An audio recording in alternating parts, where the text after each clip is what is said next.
Bismillahirrahmanirrahim. Duniyarmu kashi na 9 wallafar Ammi Laila. A yau insha Allah nake son fita aikina na ƙarshe domin kuwa na shigo week na bikina inda muke ta tsare-tsaren hidimomi na biki inda media ta kacame da kace na ce ɗin amma dai ba shi kenan ɗin don na yi aure zan dakata da aikina ba. A wannan lokacin tsohon mayaudarin ya ce, "Insha Allah ina nan ka aikinki." Ashe shigo ba zurfi ce. Na yi kyau sosai cikin shigar ash ɗin abayar da na saka. Na yi rolin mayafina da ya sake fiddo da tsantsar kyauna tamkar ɗiyar Larabawa. A ɓangaren kyawun fuska da na jiki babu abin da zan ce da Allah sai godiya. Tabbas ni kaina na san cewar kyakkyawa ce ne ta gaban kwatance, sai dai ban taɓa yin alfahari ko son yin ɗagawa da wannan baiwar da Allah ya yi min na kyau ba. Nakan gode masa ne ta hanyar suturta kaina kyakkyawar shiga don kullum cikin dogayen hijabai nake da sanya nose mask don ƙarya ne ka ce ka ganni babu nose mask a fuskana. Wannan ɗin tsarina ne wanda ya riga da ya zame min ɗabi'ata. Kamar kullum yau ma sanye nake da nose mask ɗina wanda ya min kyau sosai don kyawawan fararen idanuwana masu girma da cikar gashi kawai ake iya gani. Cikin takun nutsuwata na fito ga wani ƙamshi mai sanyi yana tashi a jikina, sai dai ba mai ƙarfi ba ne don sai ka kasance a kusa da ni sosai ne ma za ka iya jinsa yadda ya kamata. Sauri nake kasancewar ya zamana kamar ana jirana ne domin an ce yau ɗin zan yi firan ƙarshe da wani babban kai a tasharmu. Sallama na yi da ummanmu tare da matan gidan baffa kuma na yi musu sallama don baffa ya je can gida Bauchi ne yau kwana 2 kenan. Haka cikin nutsuwa na fito da niyyar hawa napep amma sai yaya Khalil ya ce na shigo ya kai ni. Har cikin gidan jaridar tamu ya kai ni, kana ya juya ya koma. Directly ofis na wuce, ofis ɗina da ke ɗauke da sunana da kuma matsayina. Ina shiga a gyare yake fes, zama na yi na fara rubuce-rubucen wasu tsarurruka da nake son bayan aure insha Allahu zan fara gabatar da su. Ban jima ba da zama ba sai ga Juliet ta shigo tana min gwarancinta cewar Mr. CEO na son ganina. Amsa na bata tare da ɗago kai na kalle ta.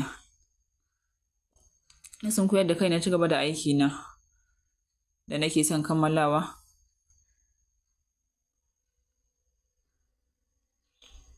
Fitanta da kamar mintuna 40 na miƙe tsaye ina gyara zaman face mask ɗina da ya ɗan zamo ta saman hancina. A nutse na soma tafiya cikin takuna na nutsuwa da yanga da mutane da yawa ke fassarawa na fito. A hanya na tafiya na haɗu da Minal, nan muka ci gaba da tafiyarmu tare muka nufa inda zan je muna fira abinmu. Sai sakin dariya nake wanda da yawan mutane idan suka kalle ni ina dariya sosai sukan yi mamaki har ma su tsaya kallona.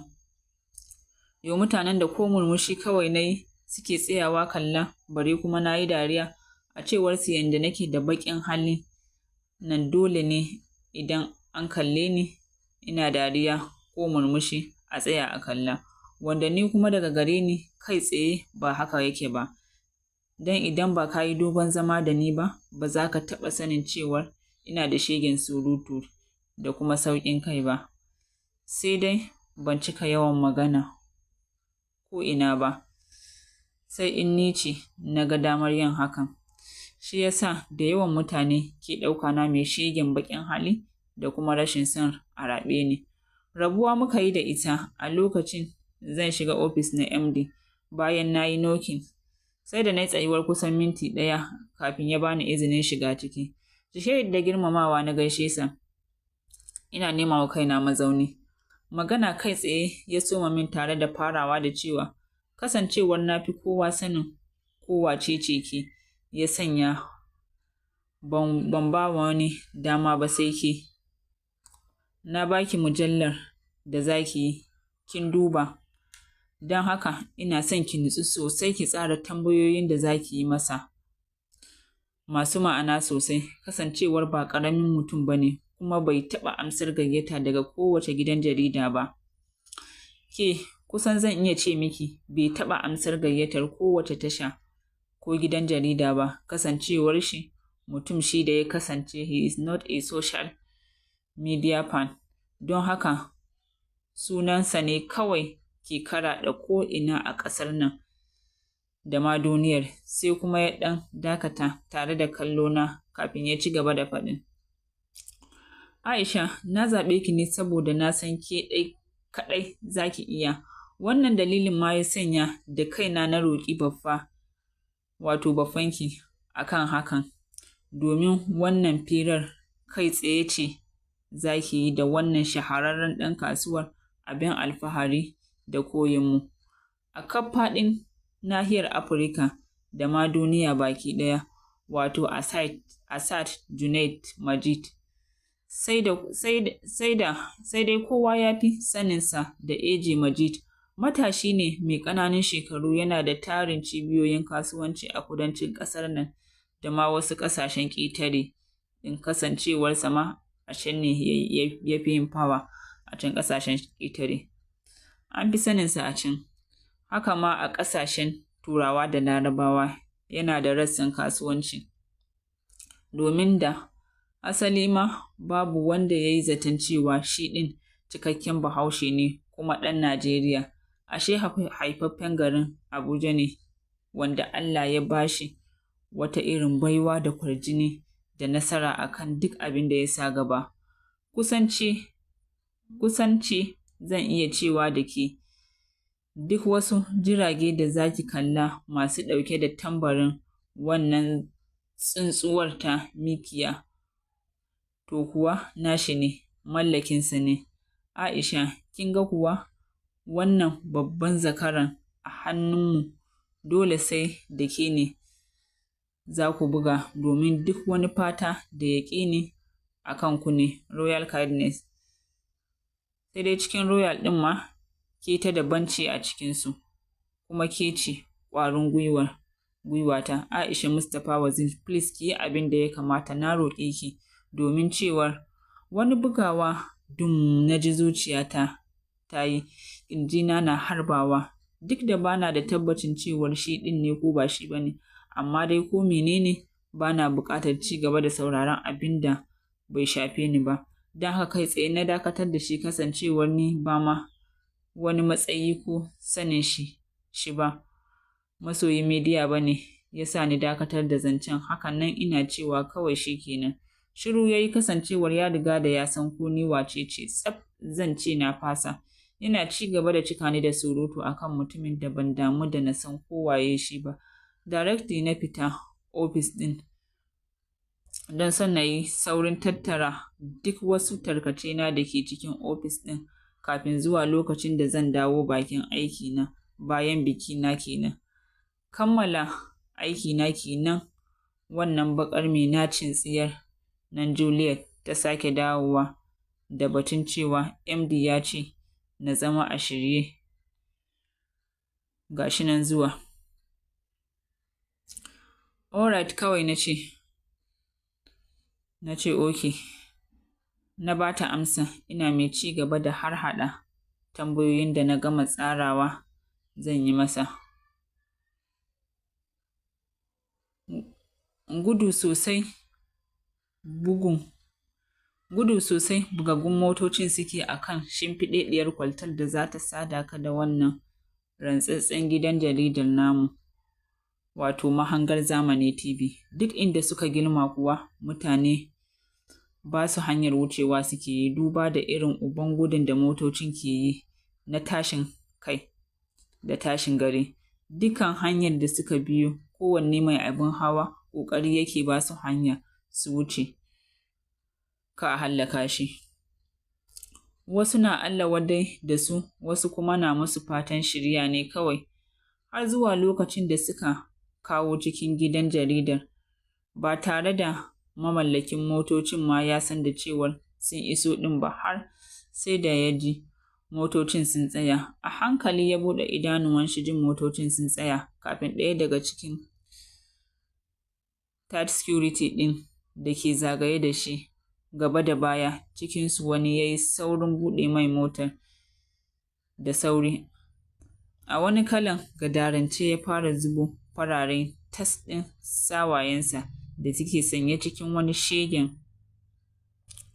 takalmi Sanders wanda aƙalla kuɗinsa za su yi yawa, kasancewar takalmin launin baƙi ne ya yi wa fatar ƙafar nasa bala'in kyau. Kafin uban jikin ya bayyana, inda yake sanye cikin wasu shegun suit sky blue wanda suka ma wani irin shegen kyau na ban mamaki, sai wayarsa da kuma iPad nashi da ke riƙe a hannunsa yana tsayawa kan digadiginsa. Hannuwansa ɗaya na ɗauke da wata rantsattsiyar agogo har zuwa yatsar hannunsa mai ɗauke da dogayen fararen farata da ke sanye cikin wani zobe na diamond guda ɗaya mai kyau sosai a yatsar nashi. Wata zazzafar iska ya shaƙa yana soma bin parking space ɗin wajen da kallo, da ya ji flowers da kallon kowanne yake looking neat at perfect. Kaman ba gidan jarida ba. Wani soldiers ne ya yi saurin ƙarasowa wurin da yake tsaye, yana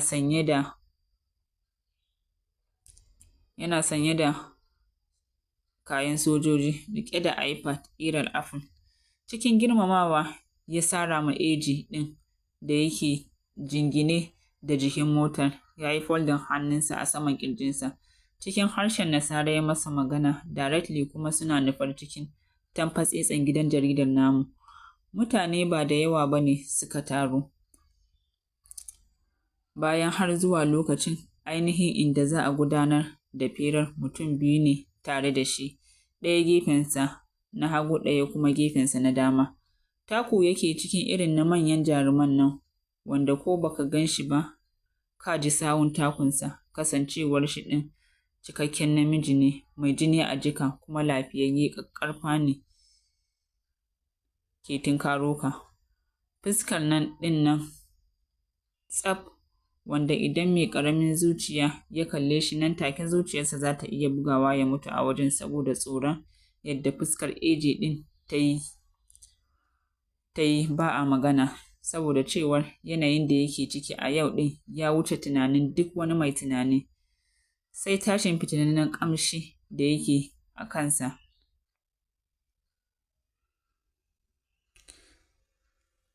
Wata black ɗin luxury pickup ya sanya. Mutane biyu ne suka tsaya daga bakin ƙofar shiga inda za a gudanar da firar, biyun kuwa na bin sa har ciki.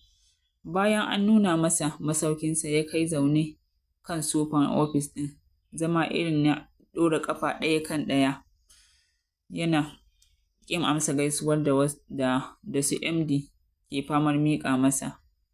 Haka kuma ya ƙi zare baƙin glass ɗin da ya toshe idanun nasa da shi, har zuwa sanda MD a wannan karon ya yi amfani da landing phone da ke cikin ofis ɗin nashi zuwa nawa ofis ɗin, yana sanar min da cewa ke ake jira. Sai da gabana ya sake bugu, amma ina shanye hakan kasancewa ta mutum ba mai nuna raunina akan kowane abu ba. A natse na miƙe ina ɗaukar wayata Samsung Galaxy Note S7 ta warke a hannuna. Na fara tafiya cikin nutsuwata da kuma amsar bugun da zuciyata ke yi. A natse na sanya zaratan chocolate hand nawa, ina tura ƙofar room ɗin. Sassanyar ƙamshi da daddaɗan na ji a wurin su ne na ji sun yi min sallama, ya sanya ni shaƙar numfashin da ban shirya masa ba. Ina haɗiye ƙamshin da na shaƙa har zuwa cikin cikina, kana na sauke ajiyan zuciya. Kafin na buɗe lintsatsun idanuna, kai tsaye suna sauka a kansa, wanda ya sa zuciyata kusan yin tsalle ta fito daga cikin ƙirjina ta faɗo ƙasa, duk da kuwa kasancewar ba wai ko da ƙwayar idanunsa ba ce, amma kai tsaye zuciyata ta gama sanar min da cewa shi ɗin ne. Tun daga sanda na ji kaifafan idanuwansa na yawo a kaina, yana ƙare min kallo a jikina. Oh shit, ya Allah, na furta, ina jin zuciyana na ɗaukar zafi sosai game da bibiyar rayuwana da wannan ɗan bala'in ke yi. Gyara murya MD ya min, ya ɗago da zuciyana daga hutun wucin gadin da ta tafi.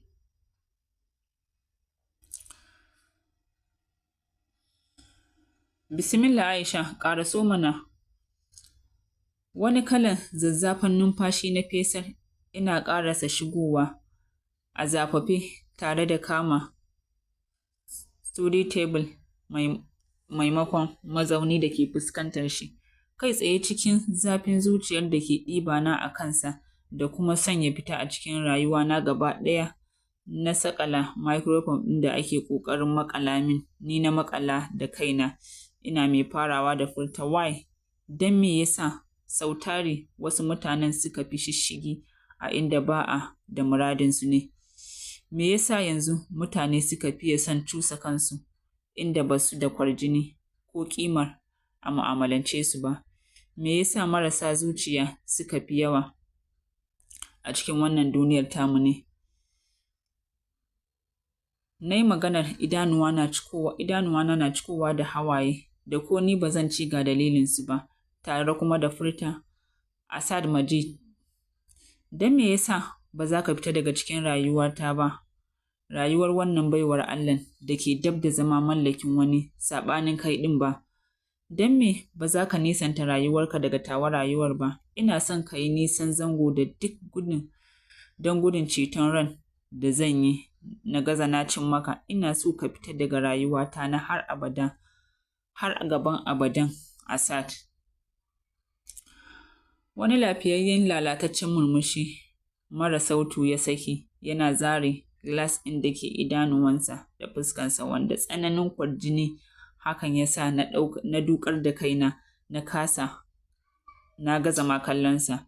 Tamkar kuma daga sama na ji saukar kalamansa wanda suka fi min ɗigar narkarkiyar darma tsakiyar ƙirjina, yana mai furta, mummunar ɗabi'arki na mugun hali ya sa na janye daga gare ki.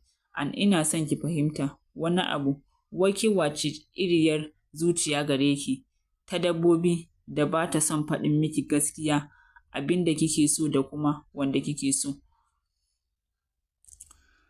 To masu sauraron mu, za mu dakata a nan, sai mun haɗu a kashi na gaba idan Allah ya kai mu.